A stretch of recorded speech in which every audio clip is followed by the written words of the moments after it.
फ़लस्तीनी वापस अपने घरों को जा रहे हैं, जश्न मना रहे हैं। इस वक्त इस मार्च का मकसद क्या है? अगर वो खुशी मना रहे हैं तो हम उसकी खुशी में शरीक हैं। इजाज़तनामा क्या लिया गया था? जी, वो हमारे पास मौजूद है, हम आपको दिखा सकते हैं। क्या एनओसी जारी हुआ था? जी नहीं, एनओसी जारी नहीं। आवाम को भी परेशानी का सामना है। जितने जीटी रोड है, मोटरवेज हैं, ये सब बंद हैं इस एहतजाज की वजह से। हमने तो नहीं की। सरकारी अमलाक को नुकसान भी पहुंचा है। कभी हो ही नहीं सकता।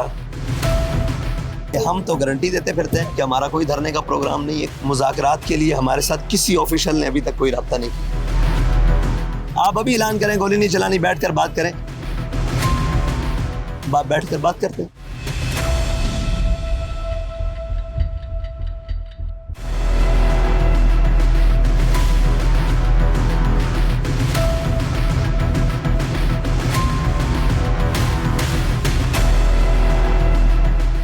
तहरीके लब्बैक पाकिस्तान के अमीर हाफिज साद रिजवी हमारे साथ मौजूद हैं। आइए इनसे बात करते हैं। अस्सलाम वालेकुम हाफिज साहब। जी वालेकुम सलाम। हाफिज साहब, ये मार्च चल रहा है, इसको गजा मार्च कह रहे हैं। सबसे पहले ये बताइएगा, इस मार्च का मकसद क्या है? इस मार्च का मकसद सिर्फ और सिर्फ फ़लस्तीनी भाइयों से और गजा के मुसलमानों से यकजहती है और कोई मकसद नहीं। अवाम जो हैं वो इस सवाल कर रहे हैं कि इजराइल और फ़लस्तीन के दरमियान एक अमन मुआहदा हो चुका है। फ़लस्तीनी वापस अपने घरों को जा रहे हैं, जश्न मना रहे हैं। इस वक्त इस मार्च का मकसद क्या है? इस मार्च का मकसद फिर भी यकजहती है।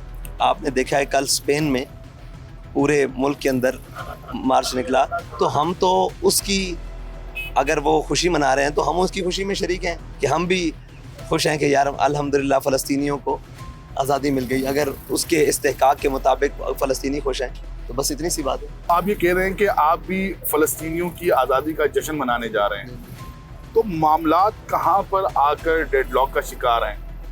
कहीं भी नहीं है, सिर्फ और सिर्फ हुकूमत की हठधर्मी है और उनकी ज़िद है।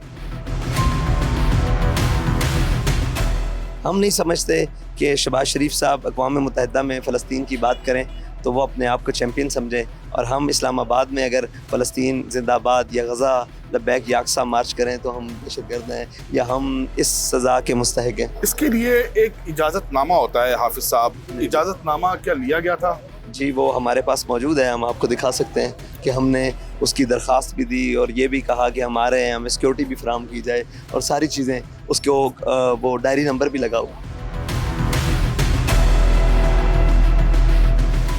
एनओसी जारी होता है, क्या एनओसी जारी हुआ था? जी नहीं, एनओसी जारी नहीं हुई। मतलब सिर्फ आपने दरख्वास्त दी? जी, हमने दरख्वास्त। रास्ते में आपको बार बार रोका जा रहा है। हमारी मंजिल यही है कि हमें फ़लस्तीनियों के साथ इज़हारी यकजहती करने दी जाए, बस इस्लामाबाद के अंदर करनी दी जाए। इसमें क्या हमारा मुल्क नहीं है इस्लामाबाद? क्या हमारा शहर नहीं है इस्लामाबाद? क्या हमारा शनाख्ती कार्ड पाकिस्तान का नहीं है? क्या हम उसमें जाकर, सबको इजाज़त है, हमें क्यों नहीं है? सवाल तो ये है। हुकूमत का कहना यह है कि एक माजी में भी इस तरह के पुरअमन एहतजाजों की कॉल दी गई, लेकिन जैसे ही इस्लामाबाद पहुंचा जाता है तो ये जो पुरअमन जो एहतजाज होता है ये पुरतशद्दुद हो जाता है और फिर एक धरना दे दिया जाता है। नहीं, हम जब धरना देते हैं हम बता कर आते हैं कि हमने धरना देना है। हम आप पहले दिन से लेकर अभी तक कह रहे हैं कि हमारा कोई धरने का प्रोग्राम नहीं। हम सिर्फ एक मार्च, यार पाकिस्तान के शारा दस्तूर पर क्या इस्लामाबाद के नहीं ये एजाज़ होना चाहिए कि पाकिस्तानी निकलें और अपने फ़लस्तीनी भाइयों के साथ यकजहती कर रहे हैं? ये क्या बात है? हुकूमत इसको क्यों मना कर रही है, आपको क्या लगता है? मुझे तो ये लगता है कि ट्रंप से हाथ मिलाने की बहुत बड़ी कीमत पाकिस्तानी कौम को देनी पड़ेगी और सबसे पहले हम दे रहे हैं। बाकी इसके बाद मेरी आज छठी इस थोड़ी सी कहती है कि कहीं इसराइल को तस्लीम तो नहीं किया जा चुका। इस कदर कोई और वजूहात नहीं है, कहीं इसराइल को तस्लीम किया जा चुका है और इसराइल के ख़िलाफ़ जो पाकिस्तान में सबसे तवाना आवाज़ है उसको दबाने की कोशिश हो रही है।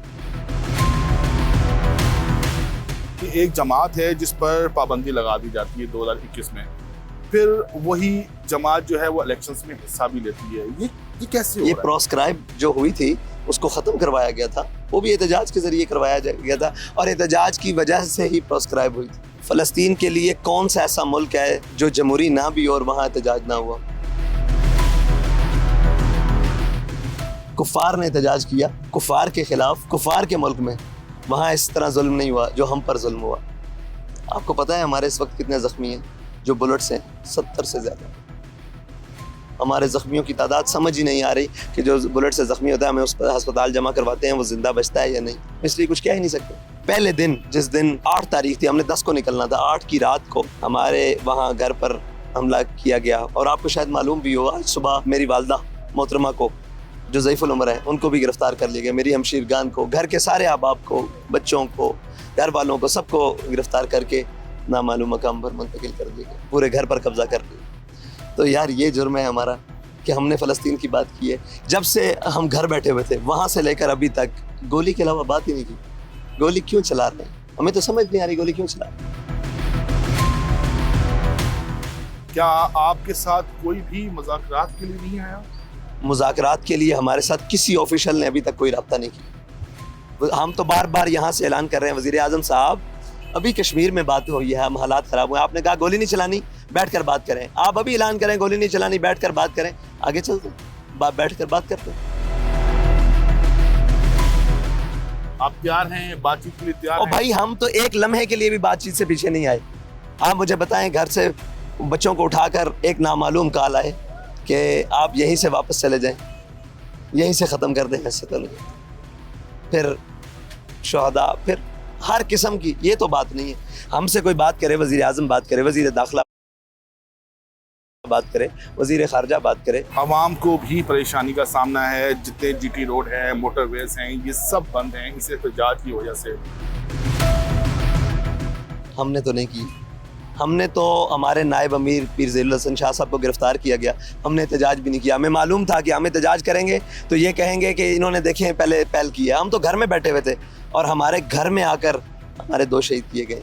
एक शहीद की लाश देकर आज तक वापस नहीं गई, उसकी जो एम्बुलेंस में उसकी हम 2 हमशीरा और एक भाई थे वो भी साथ में ले। बहुत बड़ी जुल्म की दास्तान है, बहुत बड़ी जुल्म की दास्तान है। अगर अभी मुज़ाकरात हो जाते हैं तो आप अपना एहतजाज यहीं पर ख़त्म कर देंगे? फ़लस्तीन से यकजहती करेंगे पाकिस्तान में, जहाँ हमने मंजिल दी हुई है। हमें ये तकलीफ है ना कि धरना देंगे, हम तो गारंटी देते फिरते हैं कि हमारा कोई धरने का प्रोग्राम नहीं है, कोई किसी किस्म का प्रोग्राम नहीं है, सिर्फ यकजहती के लिए जाना था। और हमारा मार्च भी फैज़ाबाद से वो अमेरिकन एम्बेसी तक था, वो उसको बढ़ाकर वहाँ सारा यहाँ जुल्म की दास्तान रकम करके तो हमें यहाँ से निकलना पड़ा। आप इस्लामाबाद में थे, इस्लामाबाद से वापस आए और कल वापस इसलिए आया कि यहाँ क्या जुल्म बपा कर दिए। एक मिनट सबर,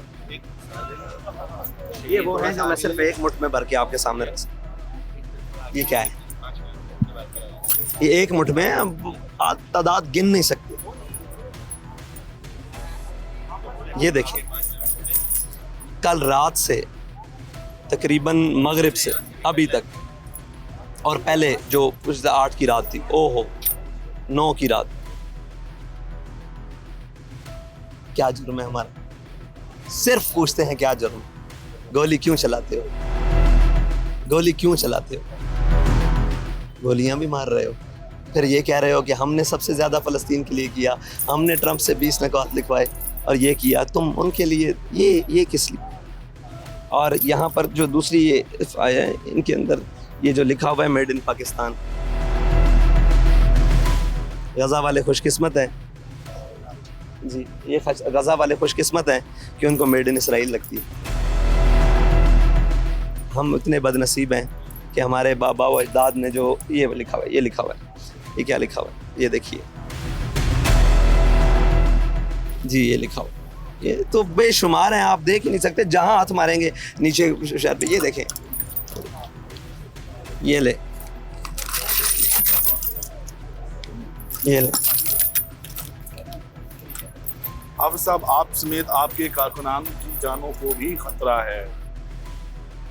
क्यों है जुर्म? क्यों है? हमने ऐसा क्या किया? क्या गज़ा का नाम यहाँ नहीं बुलंद हुआ पहले पाकिस्तान? किसी ने गज़ा के नाम नहीं लिया पाकिस्तान में? सरकारी अमलाक को नुकसान भी पहुंचा है। कभी हो ही नहीं सकता। सबसे बड़ी सरकारी अमलाक हमारे सामने वो हैं जो हमें गोली मार रहे हैं। हम उन्हें कहते हैं, बाबा जी ने कहा था हमारे कायद ने कि ये मेरे बच्चे हैं, ये मेरे बच्चे हैं, तो तुम वो हमारे भाई हैं। हमने किसी को कुछ नहीं कहा। यहाँ से एक उनके खिलाफ नारा नहीं लगा। हमारे साथ ये कुछ ईदी एम्बुलेंस वाले भी आए हैं। आपके किसी कारकुन की मेरे ख्याल में मैयत है जो उसके अंदर है, ये आपसे रिक्वेस्ट कर रहे हैं कि कोई इनकी गाड़ी इनको वापस कर दी जाए। इसके अलावा एक स्पीडो बस से हम देख रहे हैं वो है, इसके अलावा वो जो है वो इंशाल्लाह कर देते हैं, कोई मसला नहीं। ये तो बात भी नहीं है। आवाम को ये पैगाम देना चाहेंगे कि हमारी मौत शायद आपसे पहले लिखी हुई है, लेकिन हम मर जाएंगे, लेकिन तुम्हें याद आएंगे। बहुत शुक्रिया। हमारे साथ मौजूद थे तहरीक लब्बैक पाकिस्तान के अमीर हाफिज साद रिजवी साहब। इनका ये कहना था कि हुकूमत मुज़ाकरात करे, वो ये एहतजाज किसी भी वक्त किसी भी मुकाम पर ख़त्म करने के लिए तैयार हैं। इस वीडियो पर अपना फीडबैक जरूर दीजिएगा। अपना ख्याल रखिएगा। अल्लाह हाफ़िज़।